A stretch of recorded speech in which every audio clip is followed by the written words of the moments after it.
तुम्हारा अन्नदाता, पग पग पर है संग तुम्हारे अन्नदाता। लहू किसानों का बन के पसीना सींचता है धरती का सीना। मेहनत का तेरी हक दिलवाने, नई तकनीक नई खोज बताने। पशुधन को गुणवान बनाना, पौध सुरक्षा को सिखलाना, खेती के सब गुर समझाने, भारत का सरताज बनाने। आठों पहर है संग तुम्हारे अन्नदाता, अन्नदाता। नमस्कार, मैं सिरांधा आप सभी दर्शकों का अन्नदाता कार्यक्रम में स्वागत करती हूं। किसान हमारे देश के अन्नदाता हैं और वे ही हमारे देश के भाग्य विधाता हैं। ऐसे ही भारतीय किसानों को खेती बाड़ी से जुड़ी हुई बहुत सी नई लाभकारी जानकारियां देने के लिए हर रोज सुबह हम आपके साथ आते हैं। तो चलिए कार्यक्रम शुरू करने से पहले देखते हैं क्या है आज के अन्नदाता में। औषधीय फसल इसबगोल की वैज्ञानिक तकनीक से बुआई।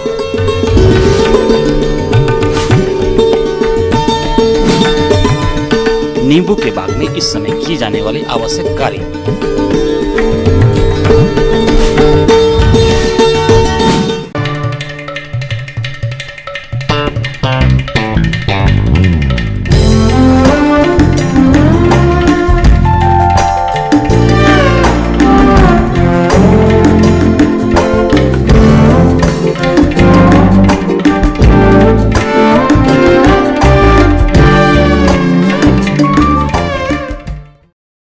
हमारे प्रदेश के अनेक किसान भाई परंपरागत फसलों के साथ ही औषधीय फसलों की खेती करके अच्छा लाभ प्राप्त कर रहे हैं। तो इसी बात को ध्यान में रखते हुए अगर आप औषधीय फसल इसबगोल की खेती करना चाहते हैं तो इसकी उन्नतशील किस्मों का चयन कर वैज्ञानिक तकनीक से बुआई कैसे करें, इसकी जानकारी दे रहे हैं डॉक्टर ज्ञानेंद्र तिवारी।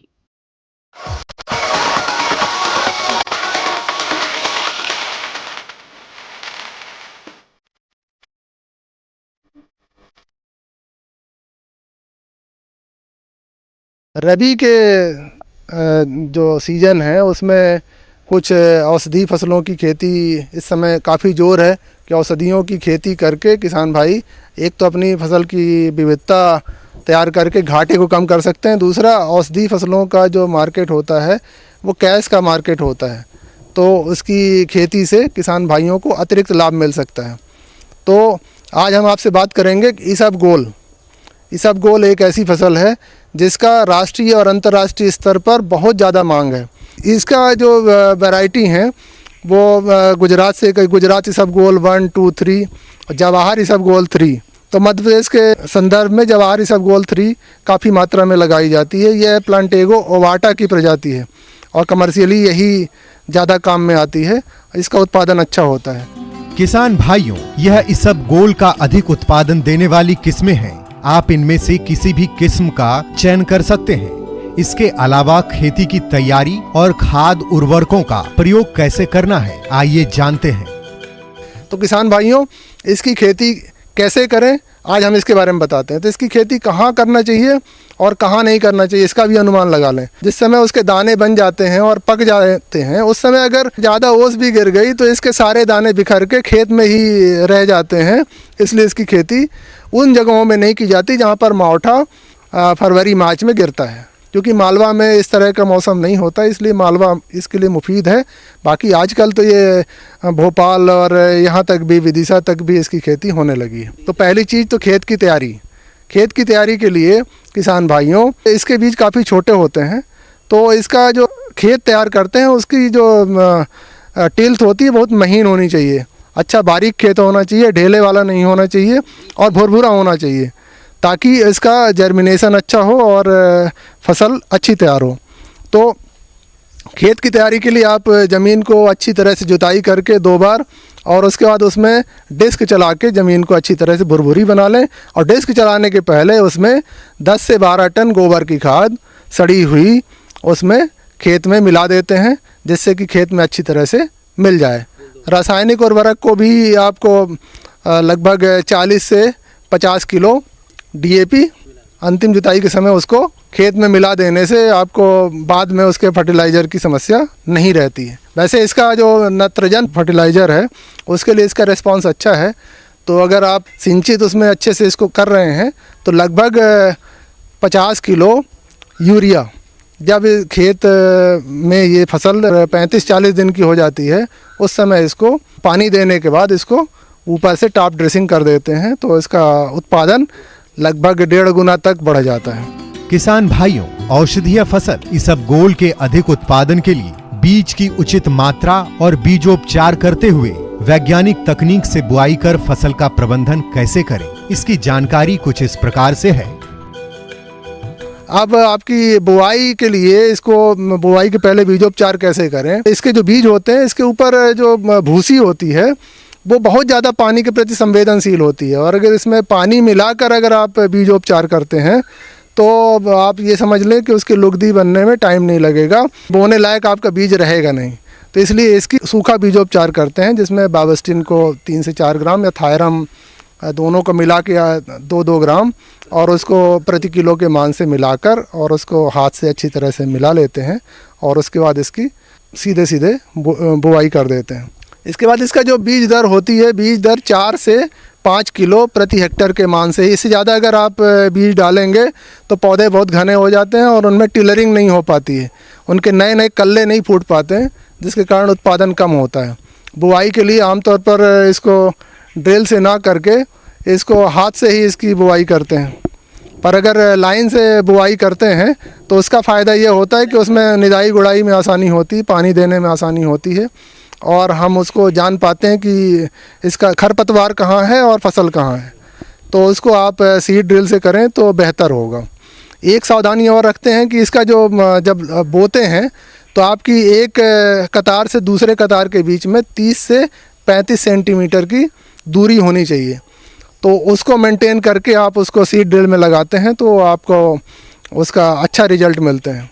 बाकी प्लांट टू प्लांट डिस्टेंस इसमें मेंटेन नहीं कर सकते आप, इसीलिए 4 से 5 किलो बीज दर रखते हैं ताकि इसमें ज़्यादा घना ना होने पाए। इसके बाद भी अगर घना होता है तो 25 दिन के बाद उसकी छनाई आप हाथ से लेबर लगा के कर दें तो उस समय निदाई गुड़ाई भी हो जाती है और छनाई भी हो जाती है, तो उसको खरपतवार भी ख़त्म हो जाते हैं और फसल की जड़ों को अच्छा एयरेशन मिल जाता है, जिससे उसका ग्रोथ अच्छी होती है और कल्ले अच्छे फूटते हैं। सिंचाई के लिए इसको कम से कम 3 से 4 सिंचाई की आवश्यकता पड़ती है।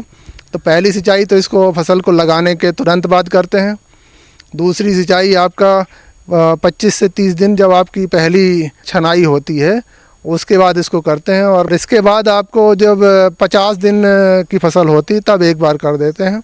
उसके बाद जब इसमें फूल आ जाते हैं उसके बाद इसमें सिंचाई नहीं की जाती है। तो सिंचाई पहली दूसरी सिंचाई तो फ्लैट बेड सिस्टम से करते हैं, बाकी सिंचाई आपकी 1 से 2 सिंचाई आपकी स्प्रिंकलर से करते हैं। इसके मार्केट के लिए जो मंडियां हैं, हमने जैसा कि शुरुआत में ही बताया कि महसाणा में बहुत बड़ी मंडी है, जो अंतर्राष्ट्रीय स्तर पर 1 नंबर की मंडी है और पूरे दुनिया में वहाँ सप्लाई होती है। इसके अलावा नीमच मंडी है, नीमच के आसपास भी 2-3 प्रोसेसिंग यूनिट हैं जहाँ से इसके भूसी निकालने के बाद एक्सपोर्ट किया जाता है।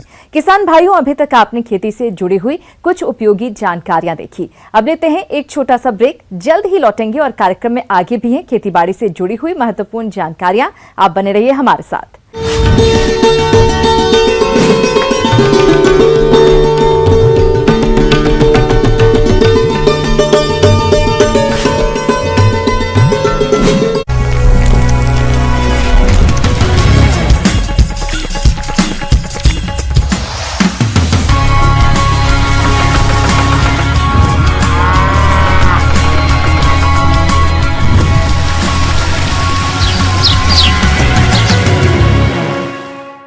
ब्रेक के बाद आप सभी दर्शकों का अन्नदाता में स्वागत है। चलिए अब रुक करते हैं अगली कड़ी की ओर।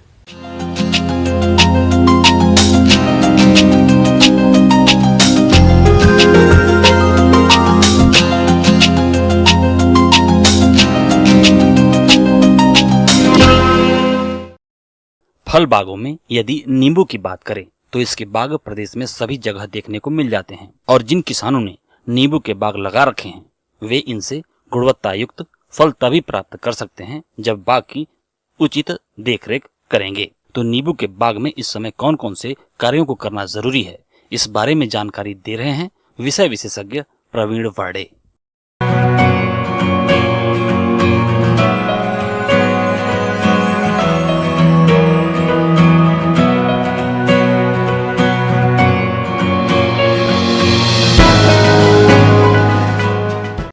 किसान भाइयों, नींबू एक ऐसा फल है जो हर घर में उपयोग में आता है तथा इसका क्षेत्रफल अभी दिनों दिन मध्य प्रदेश के परिदृश्य में बढ़ते जा रहा है। किसान भाइयों, इसमें ध्यान रखने की ये बात है कि निंदाई गुड़ाई में हमें विशेष ध्यान रखने की बात है, क्योंकि अभी शरद ऋतु का आगमन होने जा रहा है। बरसात में काफ़ी समय से नींबू के बाग बगीचों में निंदाई गुड़ाई तथा कर्षण क्रियाएं नहीं की जा सकी होगी, इसलिए हमें विशेष ध्यान रखना है कि पौधों के आसपास अच्छी गुड़ाई कर दे, खरपतवारों को निकाल दे, साथ ही इसमें हल्की सी गुड़ाई करना चाहिए किसान भाइयों। तथा साथ में आप थाली भी बना दे अभी, तो इसमें जो आप सिंचाई करोगे उसमें काफ़ी सुविधा होगी। इसके बाद में आता है किसान भाइयों सिंचाई।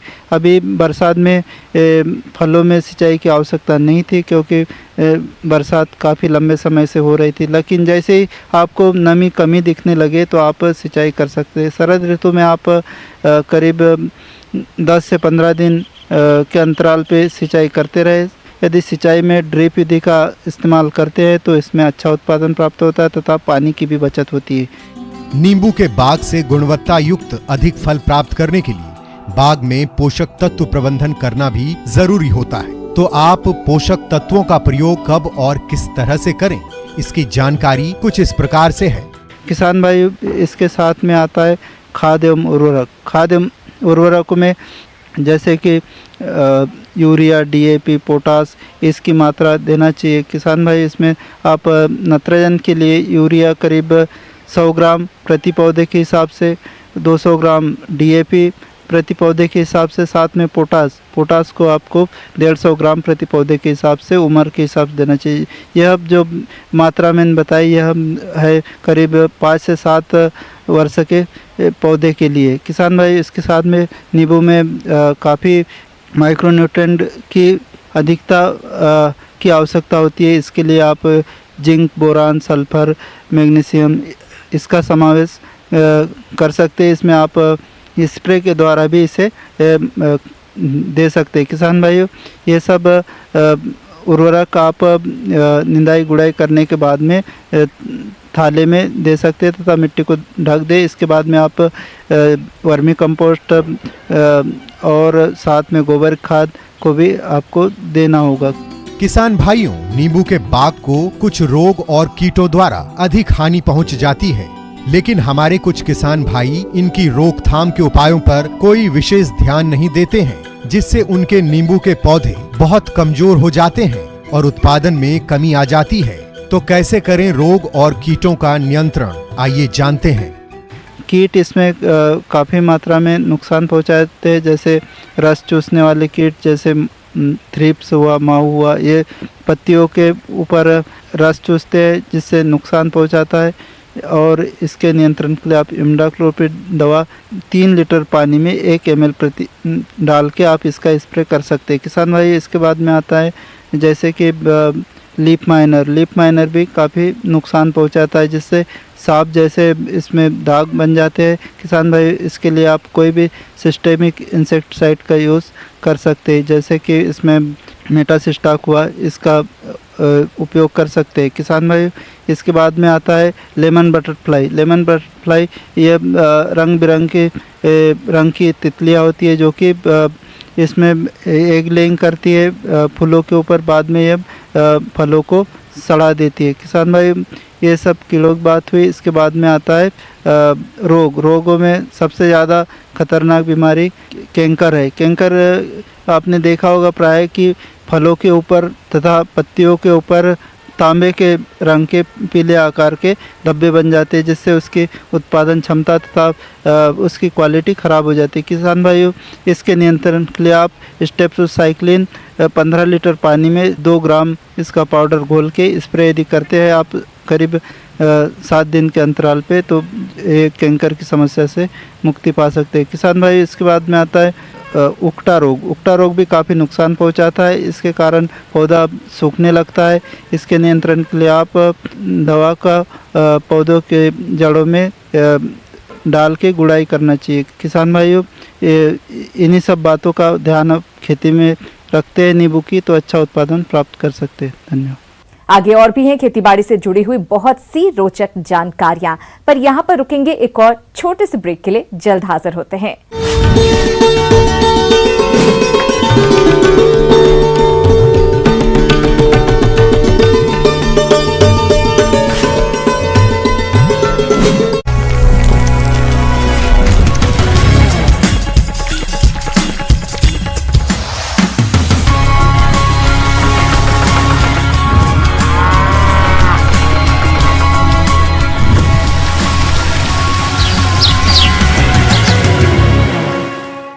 ब्रेक के बाद एक बार फिर से आप सभी दर्शकों का अन्नदाता कार्यक्रम में स्वागत है। बढ़ते हैं अगली प्रस्तुति की ओर।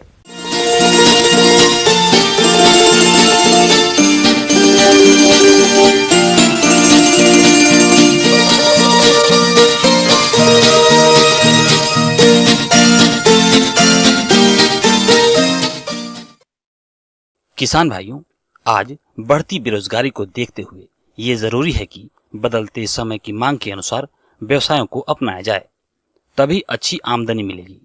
अगर रंगीन मछलियों के पालन की बात करें तो ये व्यवसाय आज अच्छी आय का जरिया बनता जा रहा है। अगर आप भी रंगीन मछलियों का पालन करना चाहते हैं तो इसकी शुरुआत आप कैसे करेंगे, इसके बारे में जानकारी दे रही हैं डॉक्टर इप्सिता विश्वास।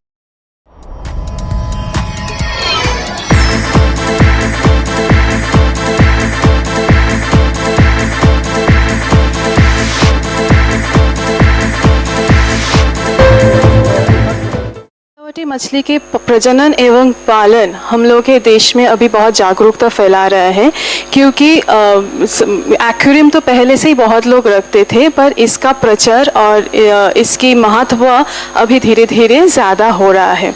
अब एक्वेरियम आपको सजाने के लिए आपको क्या चाहिए, पहले आपको जानकारी लेना है कि एक्वेरियम कौन सी साइज प्रकार के होते।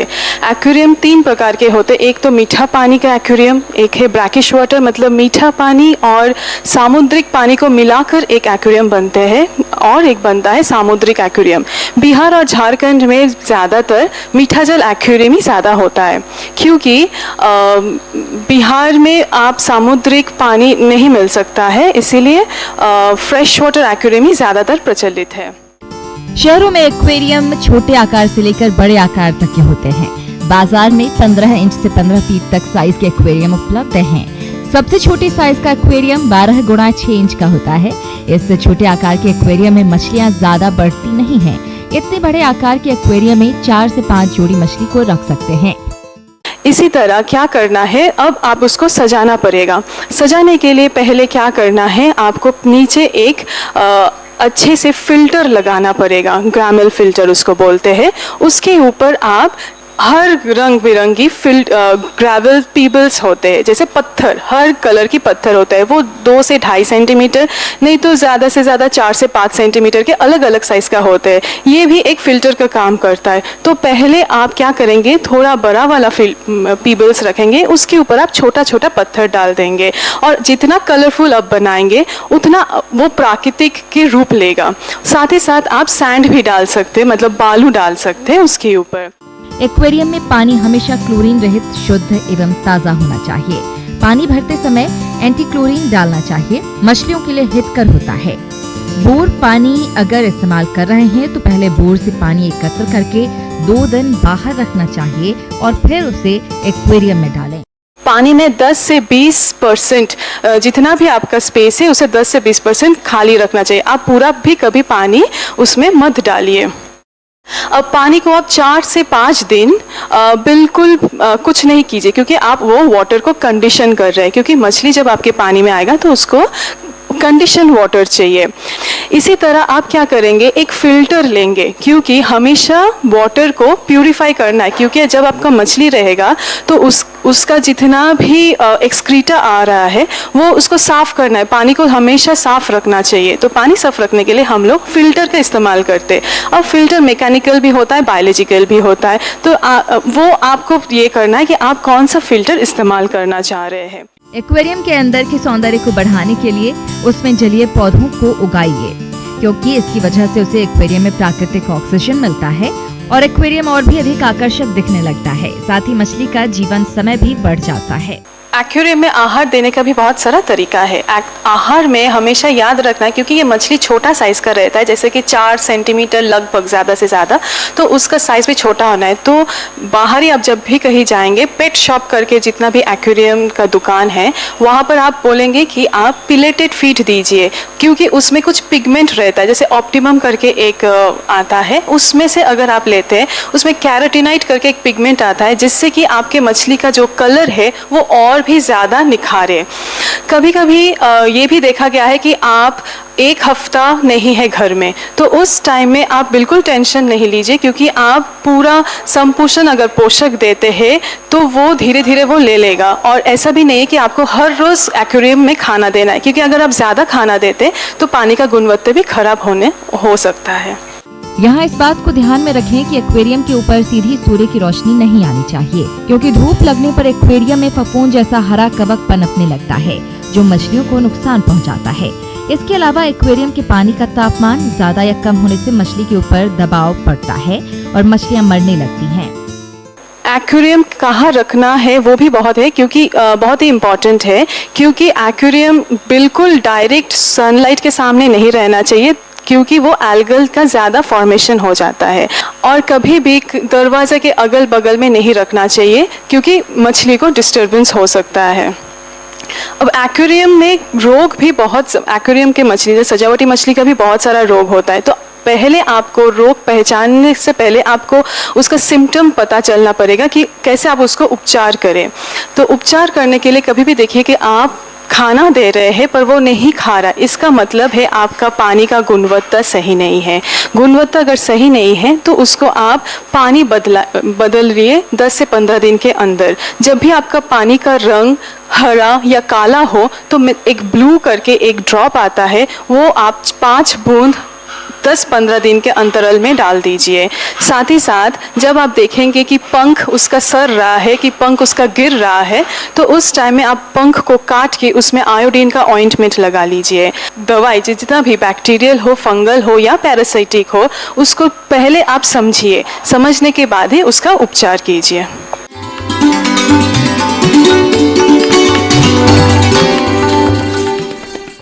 अन्नदाता हेल्पलाइन निःशुल्क फोन संपर्क सेवा के माध्यम से आपके द्वारा पूछे गए प्रश्नों में से 1 या 2 महत्वपूर्ण प्रश्न को हम अपने कार्यक्रम में शामिल करते हैं। इसी के तहत आज का चयनित प्रश्न और उसका जवाब इस प्रकार है। अन्नदाता निःशुल्क फोन संपर्क सेवा के माध्यम से पूछे गए प्रश्नों में से आज हमने जिस प्रश्न को कार्यक्रम में शामिल किया है उसे पूछा है ग्राम सिंगाचौली, जिला मुरैना के कृषक राजेश धाकड़ ने। यह टमाटर की फसल में फल सड़न रोग के नियंत्रण के बारे में जानकारी चाहते हैं। तो राजेश धाकड़ जी, आपकी जानकारी के लिए प्रस्तुत है कार्यक्रम का ये अंश।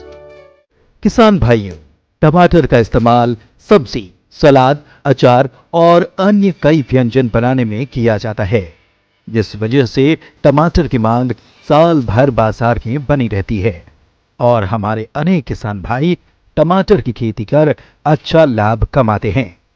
लेकिन कभी कभी टमाटर की फसलों में रोगों के प्रकोप से भारी नुकसान होता है, इसीलिए रोगों से फसल को बचाने के लिए उनकी रोकथाम के बारे में जानकारी होना बेहद जरूरी है। इसी बात को ध्यान में रखते हुए बात करते हैं टमाटर में लगने वाले फल सड़न रोग के बारे में। किसान भाइयों, इस रोग का संक्रमण अधिकतर कच्चे और हरे फलों पर दिखाई देता है। रोग से प्रभावित फलों पर हल्के या गहरे भूरे रंग के गोलाकार धब्बे चक्र के रूप में दिखाई देते हैं, जो हिरण की आंख की तरह लगते हैं। रोगग्रस्त फल अक्सर जमीन पर गिरकर सड़ जाते हैं और ये सड़े हुए फल रोगजनक और फफूंद की वृद्धि कर संक्रमण को और बढ़ाते हैं। इसीलिए समय रहते इन रोगों का नियंत्रण करना जरूरी है। तो इनके नियंत्रण के लिए टमाटर के पौधों को लकड़ी या तार की सहायता से सीधा खड़ा करें। भूमि की सतह पर 15 से 20 सेंटीमीटर तक की पत्तियों को तोड़ दें। सिंचाई की उचित व्यवस्था कर अतिरिक्त पानी का निकास भी सुनिश्चित करें। इसके अलावा रोगग्रस्त फलों को तोड़कर नष्ट जरूर करें। किसान भाई, फल सड़न रोग के रासायनिक नियंत्रण के लिए मैंकोजेब या कॉपर ऑक्सीक्लोराइड दवा 2.5 ग्राम प्रति लीटर पानी के हिसाब से घोलकर छिड़काव करने पर नियंत्रण आसानी से किया जा सकता है। तो किसान भाइयों, यदि आप इन बातों को ध्यान में रखते हुए नियंत्रण करते हैं तो आपकी टमाटर की फसल से अधिक उत्पादन की प्राप्ति आपको जरूर होगी।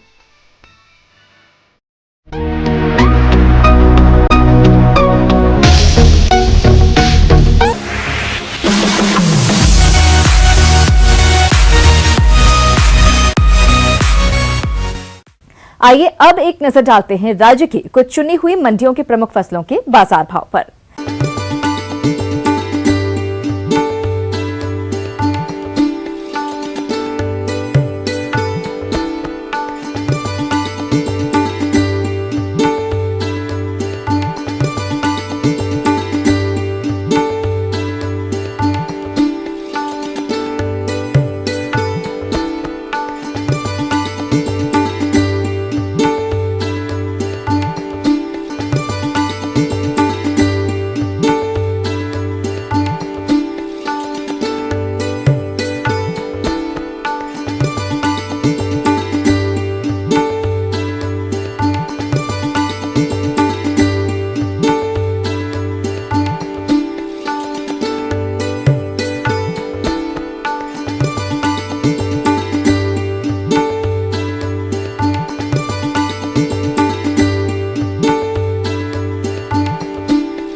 किसान भाइयों, अन्नदाता आपकी सेवा के लिए संकल्परत है। कृषि संबंधित समस्या और सुझावों के लिए आप हमें इस पते पर संपर्क कर सकते हैं।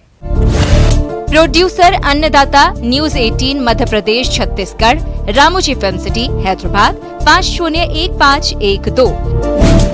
साथ ही आप हमें ईमेल भी कर सकते हैं। हमारा ईमेल है p18annadatamp@nw18.com।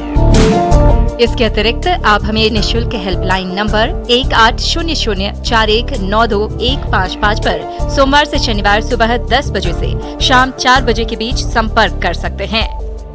किसान भाइयों, अब समय हो रहा है आपसे विदा लेने का, तो हमारी पूरी अन्नदाता टीम को दीजिए इजाजत। कल फिर आपसे मुलाकात होगी कृषि संबंधित कुछ और महत्वपूर्ण जानकारियों के साथ। नमस्कार।